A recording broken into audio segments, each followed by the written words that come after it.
안녕하십니까. 안녕하세요. 최창우의 주거 토크 네 번째 시간이 돌아왔습니다. 첫 번째, 두 번째, 세 번째 이렇게 이미 나갔는데요.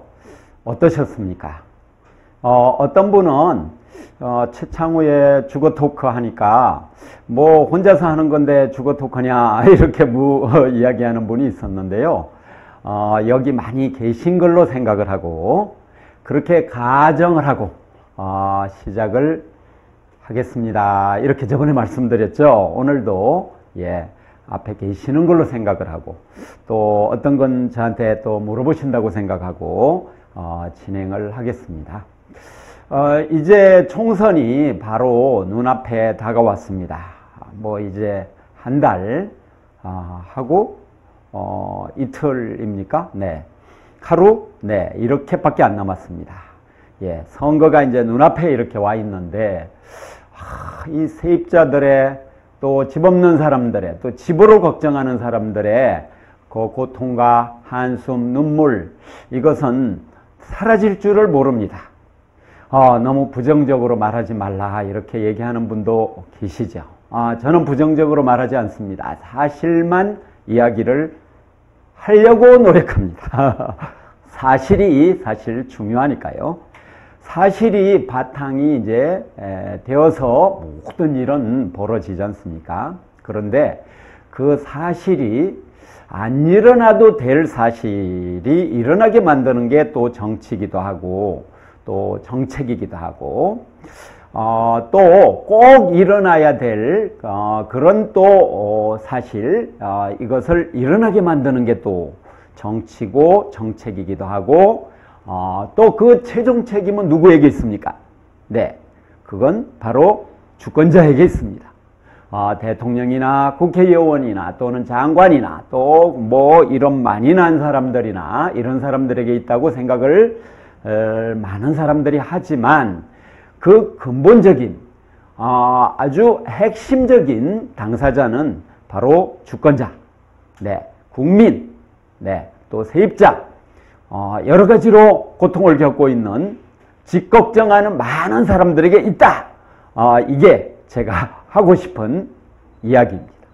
우리가 불만만 쏟아내고 이것이 잘못됐다, 저게 잘못됐다 이렇게 얘기하는 데에 만약 머문다면 그러면 술자리에서 우리는 얘기하는 거에 멈춰버리고 말 것입니다. 그렇다면 아무것도 개선되지 않습니다. 그 시간에 사실은 뭐 다른 얘기를 하는 게 더 나을 수도 있겠죠. 뭐 부부간에 사랑 얘기, 또 과거 추억 이야기, 또 친구 간에 또 우정, 또 옛날에 처음 우리가 어떻게 해서 만났지, 이런 이야기 하는 게 더 훨씬 의미 있을 수가 있습니다. 우리가 말만 하고 멈추면 그것은 정말 아닙니다.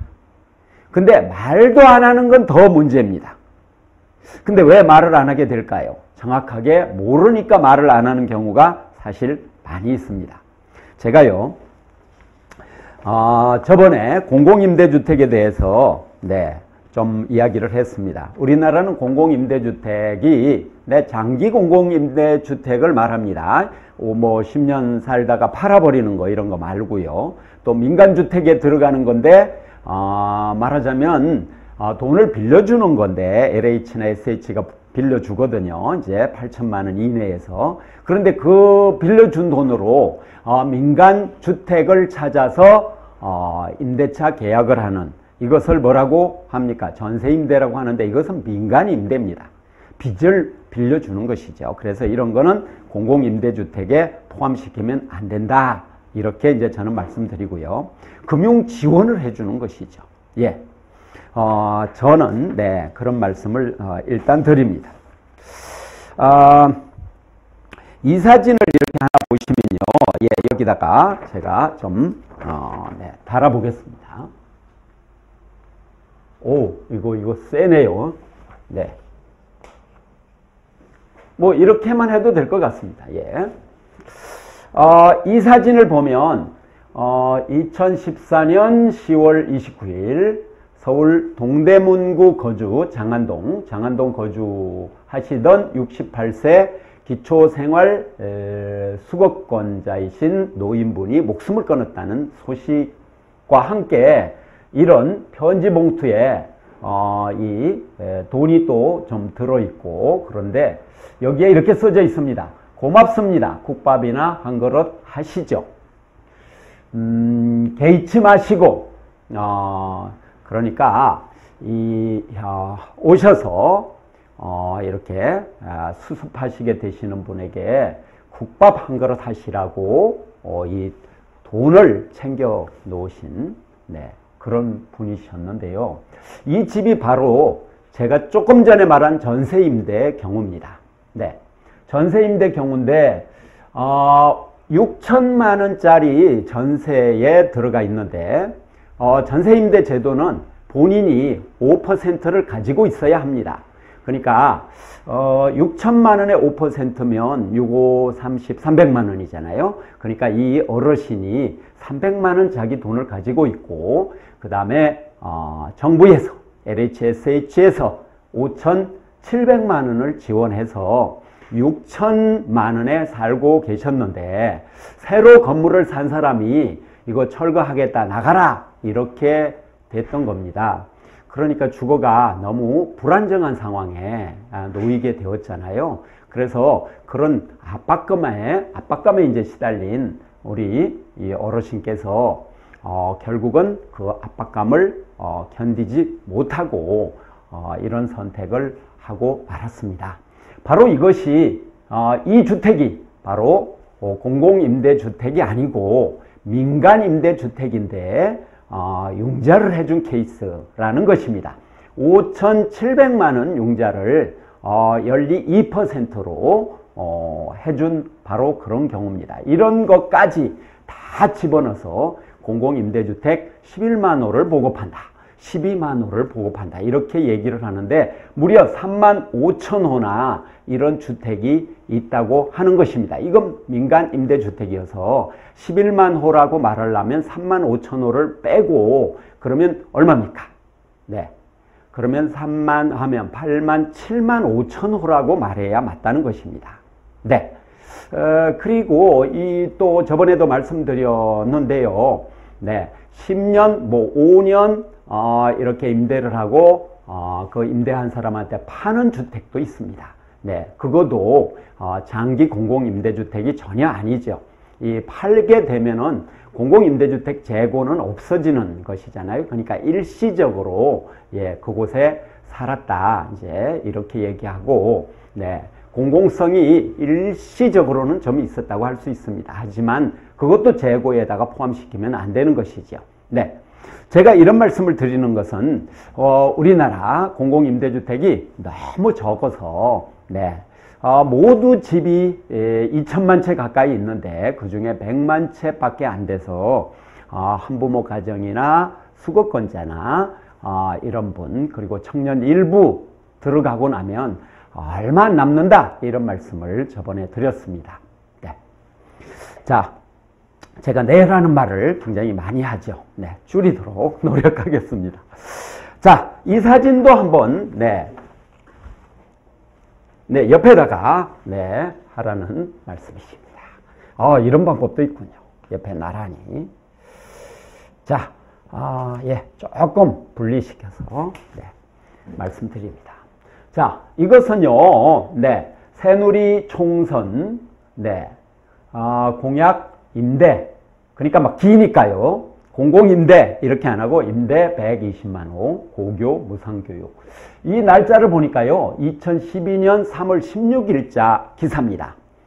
특정 신문사를 말해도 되는지 모르겠습니다만 뉴시스에 나온 바로 그 내용인데요. 이 컬러풀하게 나왔는데 제가 그렇게 뽑지 못해서 일단 죄송합니다. 이 박근혜 대통령님의 얼굴을, 그리고 한쪽엔 태극기를 이렇게 배치를 하고, 그리고 그 밑에 이렇게 기사를 써서 아주 새로운 주거 환경이 앞으로는 조성되겠다, 이런 느낌을 주고 있습니다. 이게 바로 4년 전 그러니까 4년하고 며칠이네요. 왜냐하면 3월 16일이니까요. 이때 120만 호 공공임대주택을 공약을 했고 박근혜 대통령께서는 그때 새누리당을 진두지휘하는 비상대책위원장 이런 위치에 있었다고 알고 있습니다. 자, 그런데 이 120만 호 공공임대주택이 전혀 지켜지지 않고 일부만 지켜졌다.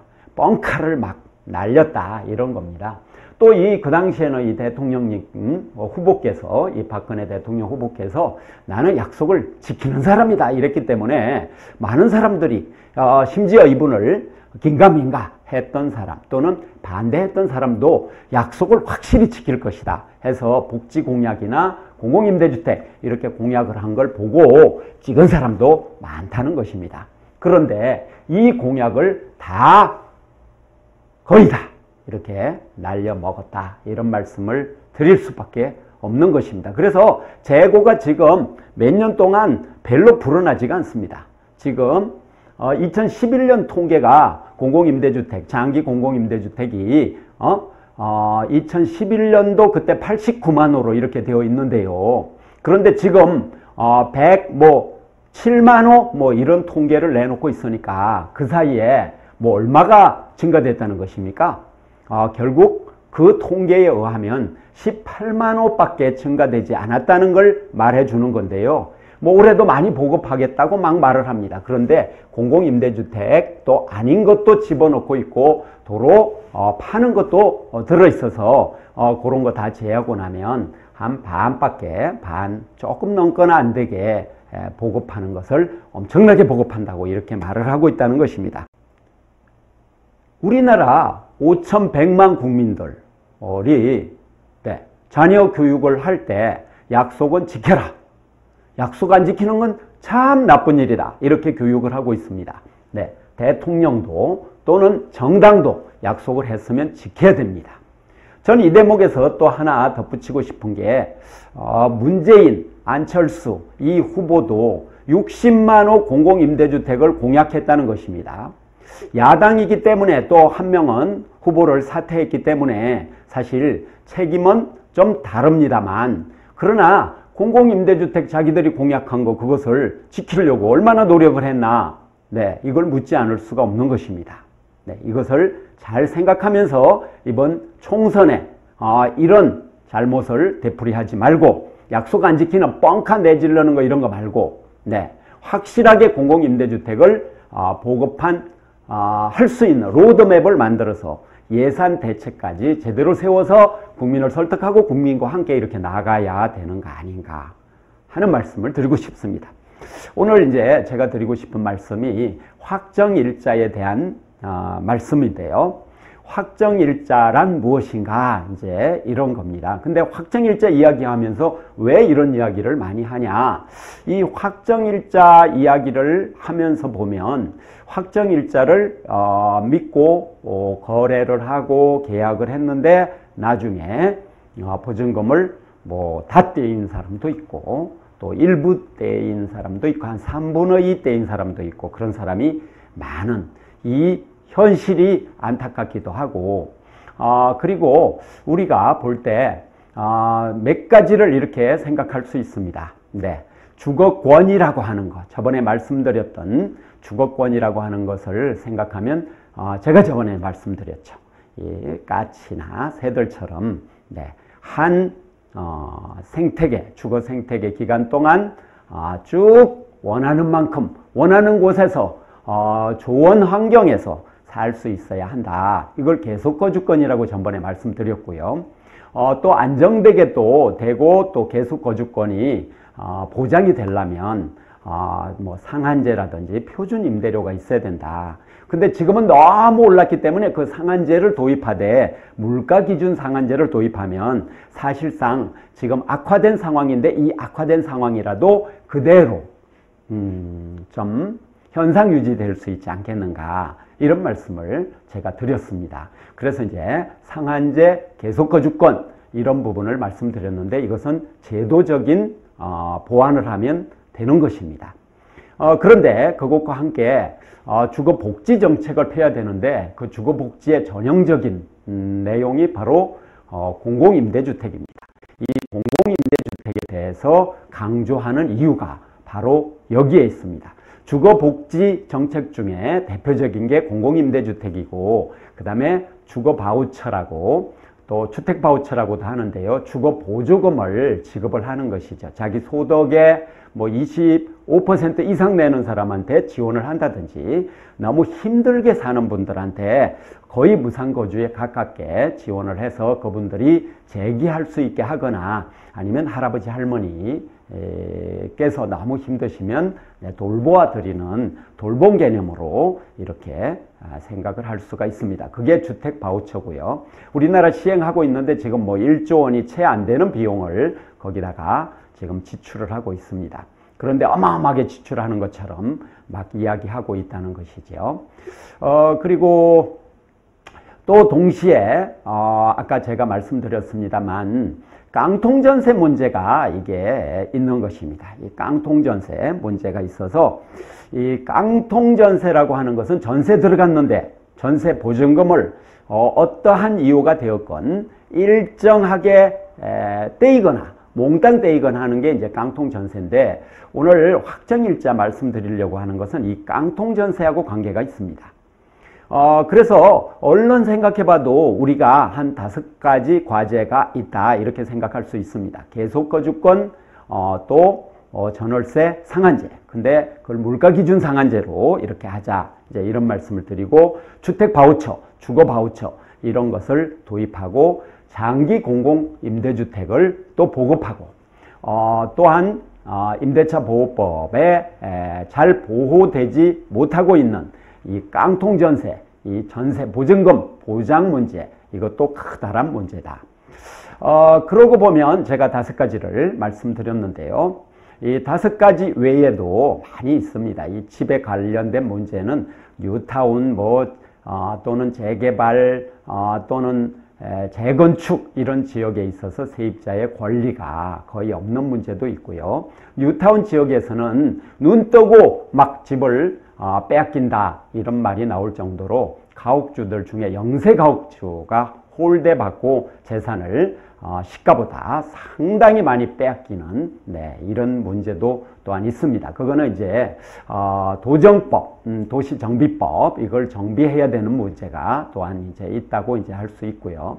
그리고 세입자는 뉴타운 이런 정책을 결정할 때 이렇게 개입하지도 못하고, 그리고 주민들이 아파트에서 모여서 결정하는데 거기도 참여하지도 못하고, 이 권리가 그냥 없습니다, 이게.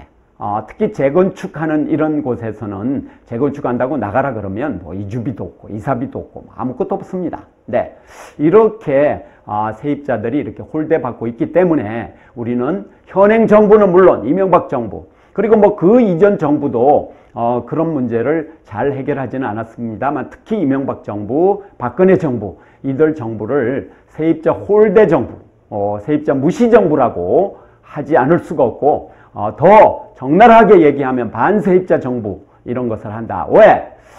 이렇게 말할 수밖에 없는 것은 이들 정부가 부동산 부양 정책을 계속 펴면서 세입자들이 고통 속에 빠져 있는 것을 외면하고 오히려 부채질한다. 그래서 전세 월세 폭등하고 없던 월세가 막 증가하고 이렇게 지금 되었다는 것입니다. 네. 확정일자 얘기로 다시 와서요. 요것도 하나 더 붙여보겠는데요. 네. 예. 가지런 합니까? 네. 여기를 보면 이게 너무 글씨가 지금 작아서 그러는데요. 이 밑에는 이제 2010년에서 2013년도까지 이렇게 경매대에서 떼인 거, 수도권에서 떼인 내역에 대해서 이렇게 나와 있습니다. 한 해 수도권에만 6천 세대, 6천 가구 좀 넘는 사람들이 보증금을 떼었다는 깡통전세 문제에 대한 기사입니다. 근데 그 제목을 보면 여기 제목만 좀 잡아주시면 감사하겠는데요. 확정일자 받고도 7천만 원 전세금 떼인 50대. 네, 이렇게 나와 있습니다. 하루 엇박자 효력, 깡통전세 확산 속 세입자 주의해야 이렇게 되어 있는데 이게 2013년 8월 기사입니다. 확정일자는 받았는데 7천만 원을 떼었다는 것입니다. 그 어떻게 해서 떼었는가 하는 이야기를 여기 자세히 하고 있는데요. 확정일자를 받으면 다 되는 거로 생각하는 사람이 많습니다. 제가 상담을 꽤 많이 때때로 이제 하고 그러는데요. 세입자들이 확정일자 받으면 보증금은 안전한 건 아닌가 이렇게 생각을 합니다. 여러분은 어떻게 알고 계십니까? 확정일자가 뭔지 처음 들으셨다고요? 그러면 그거 잠시 설명드리겠습니다. 확정일자는 이사를 갈 때, 이사를 이렇게 가잖아요. 또 그러면 이제 계약서 쓰고 계약서 날짜에 맞춰서 이제 가게 됩니다. 그러면 이 계약서를 가지고 동사무소에 가서 이 확정일자 찍어주세요. 그러면 그분들이 뭐 필요한 거 이런 거 기재를 하고 꽝 이렇게 도장을 찍어줍니다. 그래서 확정일자 이렇게 부르니까 안심이 된다 이러고 이제 돌아오는데 이름이 확정일자라는 게 이게 문제인 것 같습니다. 확정일자 이렇게 하고 관공서에서 찍어주니까 사람들은 내 보증금은 이제 국가에서 보장을 했다. 동사무소에서 보장을 했는데 그러면 국가가 보장한 거 아이가? 그러니까 나는 이제 안심해도 되는 거 아닌가 배 이렇게 생각을 한다는 것이죠. 근데 전혀 그렇지 않다는 것을 오늘 말씀드립니다. 확정일자 이거 받고 안심하고 있다가는 내 전 재산에 가까운 보증금이 날아갑니다.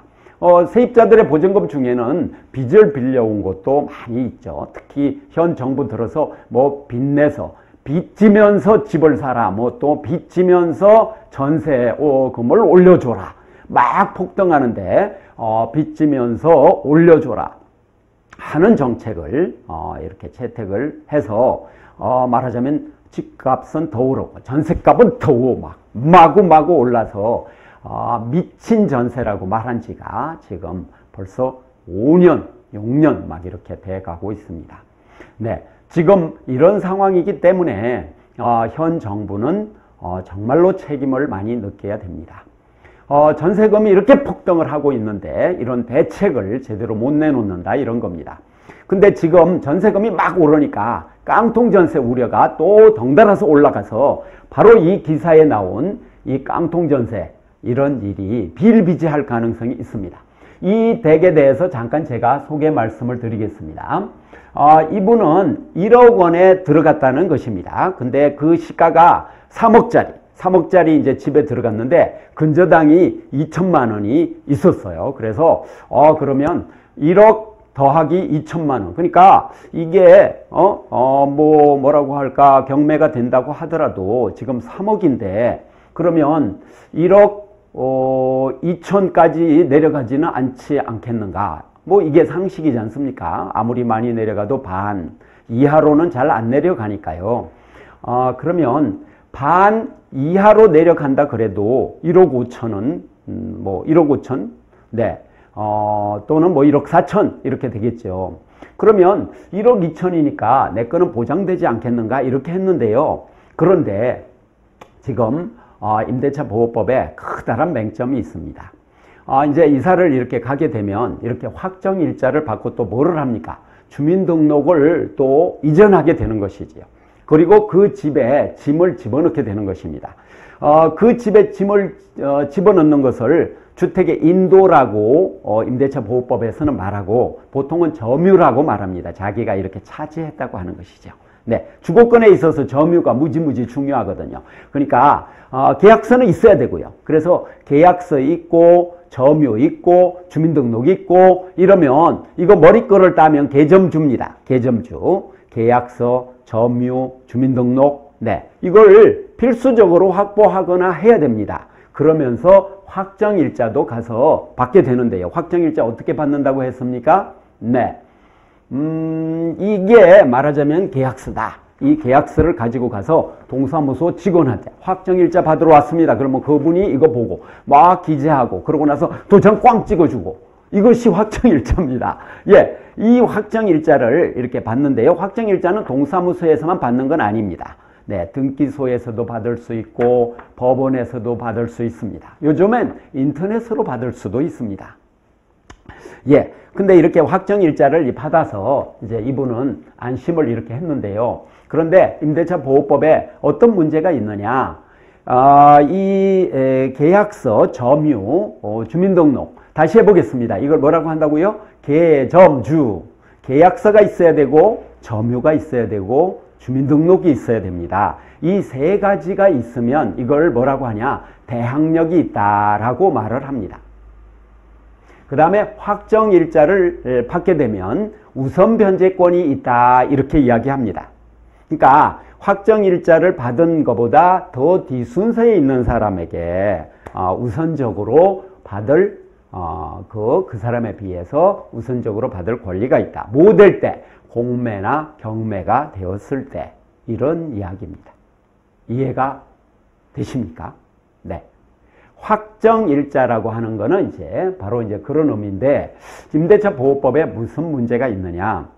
아까 말씀드린 대항권은 세 가지 요소가 있는데 뭐라고 했습니까? 계점주, 네, 계은숙 이런 이름도 있잖아요, 가수. 근데 기억을 편하게 이렇게 한번 해보세요. 뭐라고 한다고 했습니까? 계점주, 계점주, 계점주, 계점주, 계약서, 점유, 주민등록 이렇게 하는데요. 그러면 대항권이 생긴다고 제가 말씀드렸습니다. 그런데요, 주민등록을 오늘 했으면 그 효력이 내일 발휘된다는 것입니다. 오늘 했으면 오늘 발휘돼야지 왜 내일 발휘되게 이렇게 만들었느냐. 이것이 바로 세입자가 무시되는, 세입자들을 우습게 하는 이 법률 만든 사람들의 모습이고 한국 사회의 실상입니다. 근데 바로 이 경우는 이 세 들어가는 사람이 전세권 설정 이야기를 했더니 그건 뭐 복잡하고 뭐 돈도 들어가고 하니까 뭐 내가 이게 근저당 설정 이거 하지 않을 테니까 안심하시라고 2천만 원밖에 없지 않냐고 이렇게 이야기했습니다. 그런데요, 계약하는 날, 그 주민등록 옮기는 날, 이제 최종 계약하는 날입니다. 그날 뭐를 했다는 거예요? 근저당 설정을 가서 해가지고, 네, 어떻게 됐어요? 1억 6,500억의 근저당 최고액이 잡혀버렸다는 것입니다. 그러면 좀 전에 말씀드렸죠? 근저당은 그날 효력을 발휘하고, 계점주 주민등록한 건 다음날 발효되니까, 경매가 되니까 어떻게 된 겁니까? 바로 임대인이 그 근저당 자본, 그 상대방이 1억 6,500 최고 액수인 그걸 받아가 버리게 되니까 결국은 얼마가 남은 겁니까? 결국 그래서 7천만 원 밖에 못 받았다는 겁니다. 1억 중에. 여기 뭐 기사에는 약간 계산착오가 있는데요. 1억에 들어갔으면 그러면 결국은 이 사람이 7천만 원 정도밖에 못 받고 결국은 이 사람이 받은 건 3,400으로 알고 있습니다. 그러니까 7천 가까이 받고 말았다는 것이죠. 그러니까 요 하나의 사례에서도 우리가 알 수 있는 것이 임대차 보호법이 얼마나 엉망인가 하는 것을 이야기하고 있습니다. 자, 이거를 보시면 왜 세입자가 이렇게 보증금을 피 같은 돈인데 이걸 떼일 수밖에 없어야 되냐, 이 질문을 우리는 해야 됩니다. 그리고 외쳐야 합니다. 누구한테? 동네 사람한테. 그래야 그 사람도 이걸 알지요. 그리고 누구한테 또 말해야 됩니까? 국회의원 후보자, 국회의원 된 사람, 여당 대표, 야당 대표, 여당의 민생위원회 이런 것도 없는 걸로 알고 있어요. 그러면 민생위원회 만들어라, 주거권위원회 만들어라, 이런 주장도 하면서 이 깡통전세 방지책을 니네 왜 안 내냐? 왜 주거권이 최상위에 있어야 될 가치인데 니네 하는 짓거리가 뭐냐? 부정부패 하라고 뽑아놨냐? 니네끼리 사바사바 하라고 뽑아놨냐? 아니면 뭐 공천 파동 일으키라고 뽑아놨냐? 이 새끼 저 새끼 하라고 뽑아놨냐? 그런 거 아니지 않습니까? 바로 깡통전세 방지 이런 거 너네 왜 안 하니? 이거 재수 없다고 이렇게 생각해야 되나? 7천만 원이 뭐 누구의 돈입니까? 정확히 말하면 이제 대강 써서 그런 건데 6,600을 떼었다는 것이죠. 1억 중에 6,600 떼어 보세요. 참 한심한 상황인데 더 한심한 거는 세입자 자신입니다. 세입자 자신이 이런 목소리를 내지 않고 있으니까 막 떼이고 나만 안 떼이면 된다 이렇게 생각을 하는. 가끔 보면요 동물의 왕국 같은 데 보면 막 누우떼가 막 이렇게 달리는데요. 만약 그 누우떼가 사자가 접근할 때 함께 대처하면요 걔네 꼼짝 못하거든요. 그런데 함께 대처하지 않고 막 각자 살자고 이제 달리지 않습니까? 그런데 그 중에 이제 좀 몸이 아픈 누 또는 어린 누 뭐 이런 누 또 길을 좀 잘못 들은 누가 이제 희생양이 되는 것입니다. 근데 우리 지금 세입자의 환경이 딱 그런 것 같습니다. 예, 제가 다시 말씀을 드려보겠습니다. 확정일자. 근데 왜 이게 확정일자가 권리를 제대로 보존 못 해주냐 하는 것은 이 사례에서 이제 말씀드렸는데 이 사례는 네, 확정일자를 받고 주민등록을 이렇게 하고 그러면 그날 효력을 발휘하지 않고 다음날 임대차 보호법의 효력이 발생하기 때문에 오늘 근저당을 새로 임대인이 설정을 해버리면 나는 보증금을 이렇게 떼이는 사태가 생기게 된다. 이런 말씀을 드리는 겁니다. 소액 보증금을 일부 받고 먹고 떨어져라 이것도 아니고요. 네, 굉장히 심각한 문제입니다. 확정일자에 대해서 조금 더 설명을 드려보겠습니다. 이제 부동산은 경매나 공매가 될 수 있습니다. 이 경매는 이제 사적인 관계에서 되는 거고 공매는 이제 국가기관이 뭐 세금을 체납했다거나 이런 경우 이제 공매를 이제 하게 되는데요.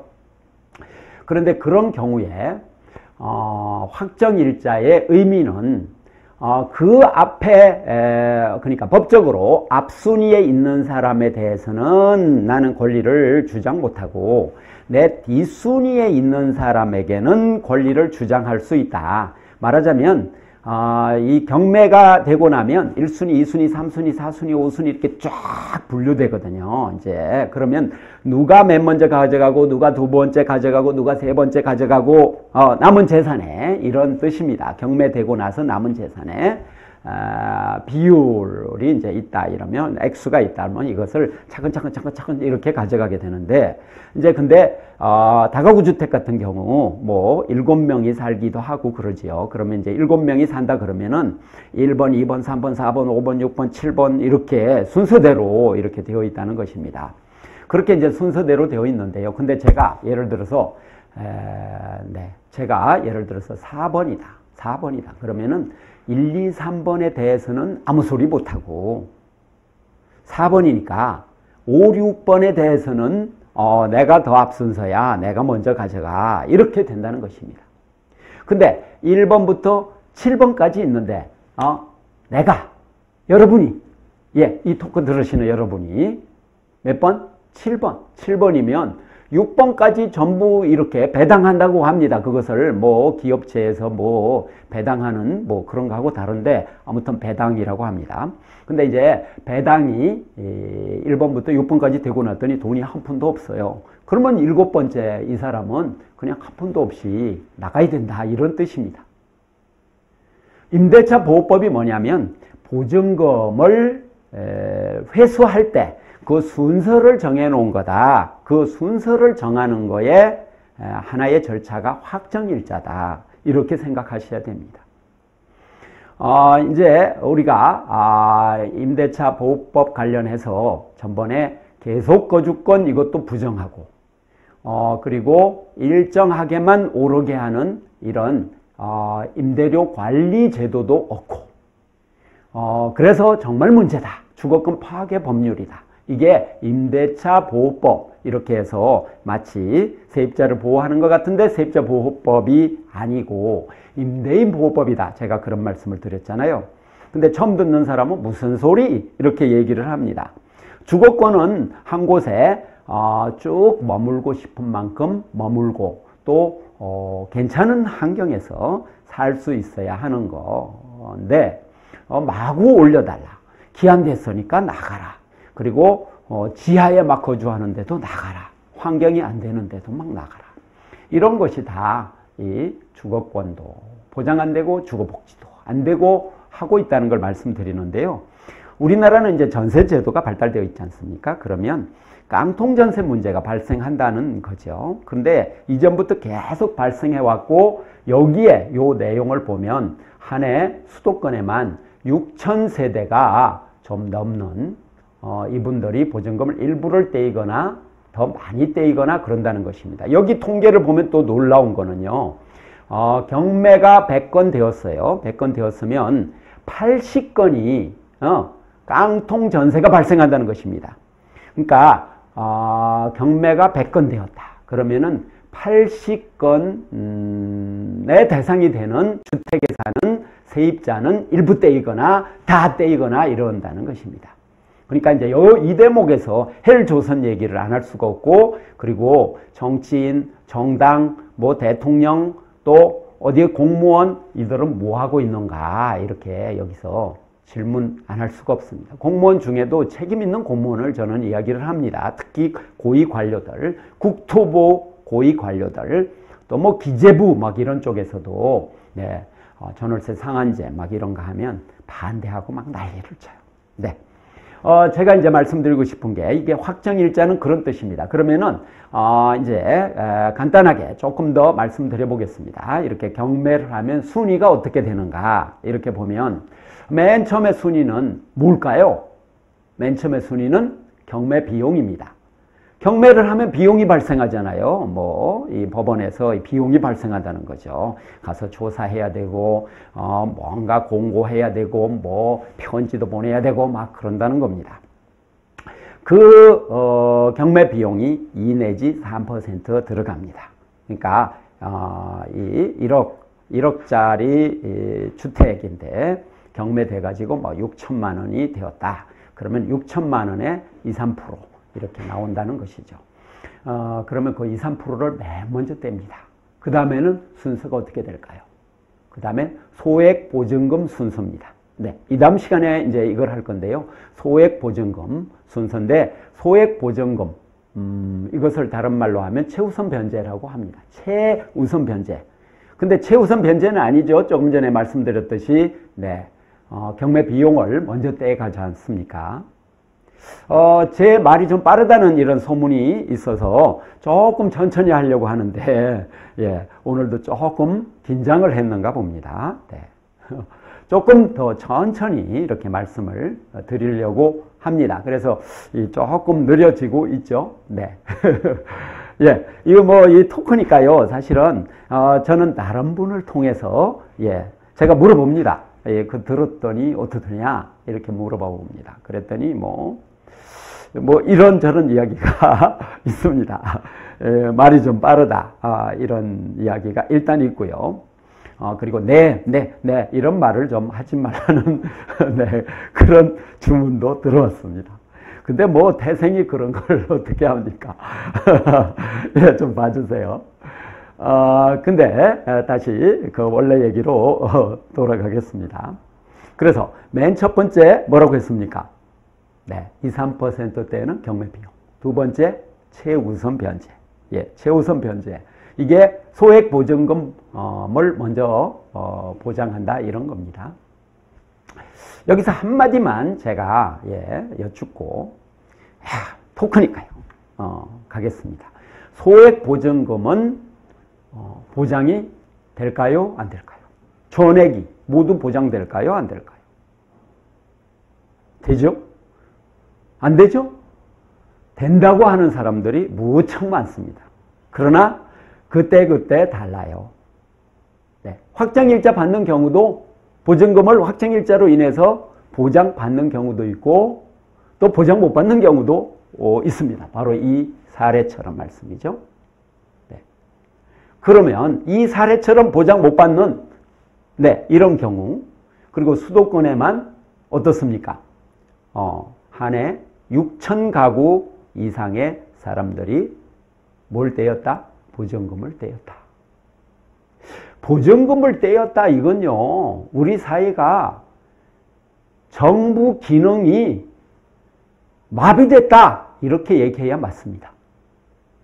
보증금을 다 보장해야 되는 것이죠. 보증금을 주고 세입자가 들어가는데 세입자가 대체로는 임대인보다는 상대적으로 전체 평균으로 보면 상당히 가난하고 또 더 많이 가난한 사람도 있지 않습니까? 한 5%는 또 부자 세입자도 있습니다. 네. 그렇다고 그 사람들 빼자 이런 건 아니고요. 근데 대부분의 95% 뭐 더 높을지도 몰라요. 이 세입자들은 주거 약자라고 할 수 있습니다. 그런데 그 사람들의 보증금이 증발한다. 경매되고 증발한다. 이 대책도 못 내는 정부면 빨리 짐 싸들고 어디로 가야죠. 네, 어딘가 가야 됩니다. 이 자리에 있으면 안 됩니다. 정부, 공공의 자리에 있으면 안 됩니다. 왜? 공공의 역할을 못하니까 그거 있으면 안 되는 것이죠. 날이면 날마다 직무유기하는데 그게 뭐 있을 자리입니까?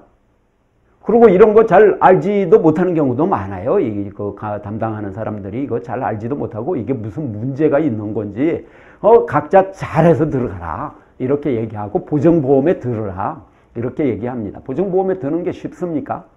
40만 원 막 이렇게 넣는 게 쉽습니까?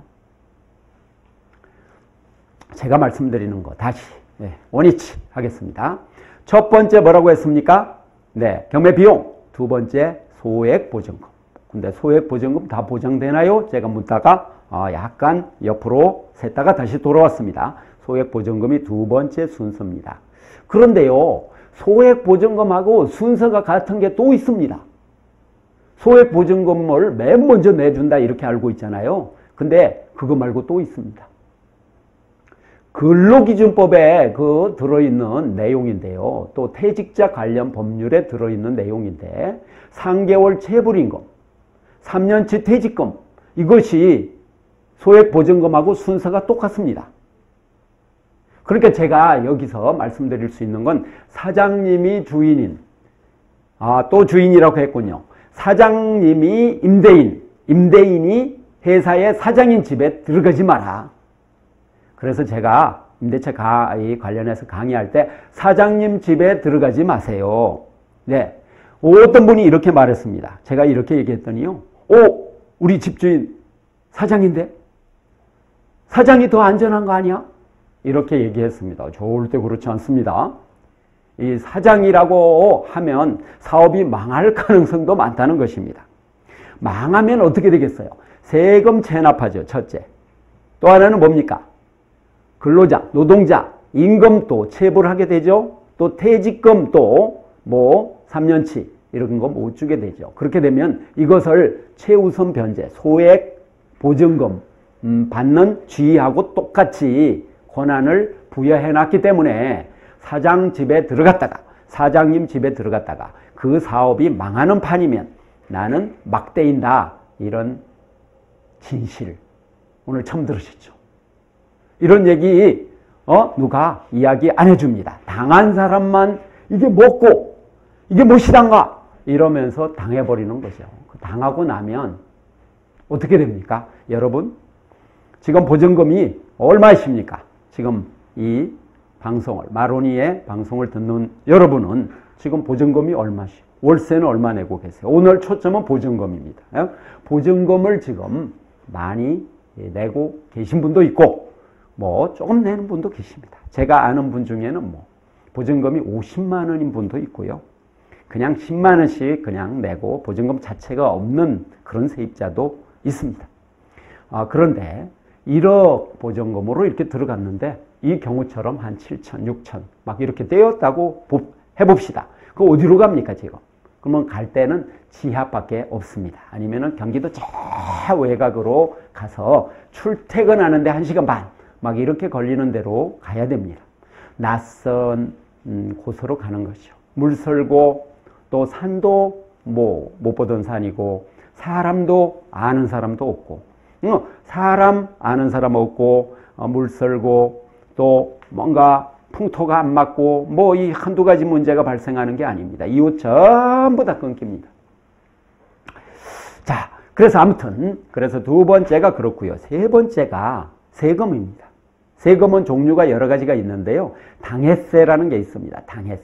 당해세가 뭐냐면 제가 사는 건물에 그 임대인이 세금 체납하는 경우입니다. 이 건물과 관련해서 그러니까 그 건물에 대한 세금이다 해서 당해세라고 하는데요.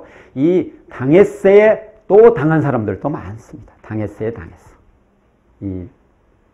재미가 조금 없죠. 네. 당해세라고 하는 거, 이것이 그 다음 순서입니다. 그리고 이제 그 다음 순서로는 근저당을 누가 먼저 잡았느냐, 확정일자를 누가 먼저 받았느냐, 이제 이런 문제인데요. 근데 확정일자 관련해서 한마디 여기서 덧붙이면요. 아까 말씀드린 계점주 제가 말씀드렸죠? 뭐라 그랬어요? 계점주 알아맞히시는 분. 네. 제가 복 받으십시오. 인사 한 번 더 드리겠습니다. 네. 계약서, 점유, 주민등록 요 세 가지가 있어야 뭐가 생긴다고 했습니까? 이 세 가지가 있어야 뭐가 생기죠? 대항권. 대항권이라고 하는 것은 제3자에 대해서 또는 내가 계약기간 동안에는 살 수 있는 권리라고 생각하면 되는 거고, 경매돼서 그 경매를 받은 사람 또는 집을 팔았을 때 집을 산 사람에 대해서 이건 내 권리다. 계약기간 동안은 나는 있을 수 있다. 이렇게 주장할 가능성을 가지고 있는, 네. 제가 가능성이라고 하는 건 순서가 늦으면 그렇지 않기 때문에 이렇게 말씀드리는 겁니다. 그것이 이제 대항권인데, 그러니까 대항권이라고 하는 추상적인 권리가 있는데 이게 항상 보호되는 건 아니라는 거죠. 이 순서에서 밀리면 이 경매되고 나면 나가야 됩니다. 기한이 남아 있어도 나 계속 살겠다 이렇게 주장할 수가 없습니다. 계약서, 점유, 주민등록 3개를 했다고 해도 그렇습니다. 근데 이게 계점주가 뭐의 요건이라고 제가 말씀드렸어요? 대항권의 요건인데 이 대항권이 있어야만 확정일자는 의미가 있습니다. 이 대항권이 없으면서 확정일자만 가서 뜩 받아왔다 이런 건 아무 의미가 없습니다. 예, 이거는 경매됐을 때 휴지 조각에 불과합니다. 이거는. 그러니까 계점주를 하고서 동시에 확정일자를 받아야 된다. 이런 말씀을 드리는 거죠. 이해가 되시죠? 네. 확정일자 순서를 또 말씀드리고 있던 건데요. 맨 처음에는 이제 비용이고 두 번째는 뭐라고 했습니까? 두 가지가 있는데 하나는 소액보증금 보장하는 요게 있고 또 하나는 근로기준법에 그 3개월치 체불임금 나와 있는 그 부분이고 또 3년치 퇴직금 또 요것도 있고 이것이 두 번째 순서. 세 번째는 그 건물에 대해서 나온 세금. 그래서 이제 이 종합부동산세, 재산세, 상속증여세 막 이런 건데요. 근데 이 세금 요것이 그 다음 순서입니다. 그리고 그 뒤에 이제 근저당 먼저 잡은 사람이 또 순서고 또 확정일자 또 아까 계점주 플러스 확정일자 한 사람이 그 근저당보다 더 빠르면 그 사람이 이제 그 당해세 다음 순서가 되는 것이죠. 비용 그 다음에 소액보증금 또 체불임금 요렇게 되고 그 다음에 당해세가 있었고 그 다음에 내 순서면 네 번째가 되는 거네요. 근데 나보다 더 빨리 근저당 잡은 사람이 있다. 그러면 그 사람이 더 빠른 겁니다. 그러니까 대항권을 확보해놨다고 하더라도 그 이 순서에 대해서는 주장을 할 수가 없어요. 그러니까 그 이순서 다 내주고 나서 남는 돈이 있다면 내 순서가 돌아오는데 그 순서를 정해준 게 뭐다? 그것이 바로 확정일자다는 것입니다. 그러니까 어떻게 보면 확정일자는 뭐 보증금을 이게 반드시 보장해 주는 게 전혀 아니다고 하는 것을 말씀드리는 것이고요. 근데 확정일자를 안 했다 그러면은 다른 권리 다 지나서 거의 맨 마지막 순서에 일반 채권하고 똑같은 그런 권리가 되어서 전혀 경매가 되었을 때 못 받는 사태가 생깁니다. 그러니까 확정일자 받아놓는 게 좋은 것이죠. 근데 이제 확정일자 이런 허접한 제도를 가지고 깡통전세 이런 문제를 야기시키게 만든 이 법을 만든 사람들, 지금 법을 운영하는 사람들, 이들에게 우리는 분노해야 합니다. 보증금은요, 무조건 국가기관이 보장을 하는 그런 사회가 정상적인 사회입니다. 내 보증금을 보장을 해야 되죠. 단지 국가기관에서 공무원을 더 충원하든지 아니면 민간 영역에서 거버넌스를 또 할 수 있도록 뭐 자원을 좀 뭐 플러스 하든지 이렇게 해가지고 협력 체계를 통해서 깡통전세 이것을 막는 어떤 제대로 된 감시 체계 이런 것을 도입할 필요가 있죠. 다 이웃은 있지 않습니까? 뭐 이웃을 통해서도 실태 조사를 정확하게 할 수 있잖아요. 이 사람이 진짜 보증금을 집어넣은 세입자인지 아닌지 이런 걸 정확하게 체킹까지 하는 의무가 국가기관에 있다면 그러면은 이제 국가기관에서 전액 보장한다고 한들 국가기관에서 날이면 날마다 국고를 떼일 염려는 별로 없다. 국고 떼일 염려가 있어야 열심히 해가지고 노력을 하죠. 그리고 공무원한테 그 책임 추궁이 가죠. 근데 그렇게 하지 않고 그냥 확정일자 하나 똑 찍어주고 그러고 나서 뭐 나 몰라라 이렇게 되는 겁니다. 이게 있을 수가 없다는 것이죠. 왜냐하면 세입자의 주거권 그곳에 거주할 권리가 파괴되는 문제도 있지만 세입자의 보증금은 세입자의 또 재산이잖아요. 우리나라가 재산권을 잘 보호하면서도 세입자의 재산권, 이 보증금에 관한 이 재산, 이거에 대해서는 보호를 제대로 하지 않는다 하는 그런 말씀을 드릴 수밖에 없습니다. 예. 그러니까 이 순서에 따라서 확정일자 이거는 의미가 있는 것이고 확정일자 받으면 무조건 보장해주는 이런 게 아니다. 제가 또 상담한 분 중에 어떤 분은 이런 분도 있었습니다. 약 한 8천만 원 이렇게 해서 들어갔는데 나중에 보니까 이 경매가 되었어요. 그러고 나서 5천만 원 이 액수를 떼이게 된 겁니다. 왜냐하면 소액 보증금만 이제 받게 되고 나머지는 순서가 밀려가지고 확정일자 순서가 밀려가지고 이제 못 받게 되었다는 것이죠. 네, 이런 비일비재합니다. 그래서 보증금 떼이는 경우를 경우의 수로 제가 이렇게 쭉 분류를 해보니까 한 20가지 됩니다. 보증금 떼이는 길, 뭐 이런 책을 하나 내고 싶을 정도로 이 보증금을 보장 안 하는 이런 실상이 아주 적나라합니다. 지금 보증보험 가입된 사람들이 뭐 한 2% 이 정도밖에 안 됩니다. 예. 그걸로 대책이 안 된다고 하는 것이죠. 그리고 뭐 조건도 까다롭고 뭐 여러 가지 또 절차도 또 까다롭고 해서 실효성이 많이 의문이 되는 거기도 하고 또 내 돈이 또 1년에 40만 원, 뭐 60만 원 막 들어가야 되니까요. 예, 그것을 막 할 수가 없습니다. 세입자 하면 지금 당장 막 다른 데 쓸 돈도 많고 월세 내기에도 급급하고 또 어렵잖아요. 여러 가지로 어려운 세입자들이 많이 있잖아요. 세입자의 한 뭐 80%는 뭐 다 어려운 사람들이죠. 그러니까 세를 사는 거죠. 네.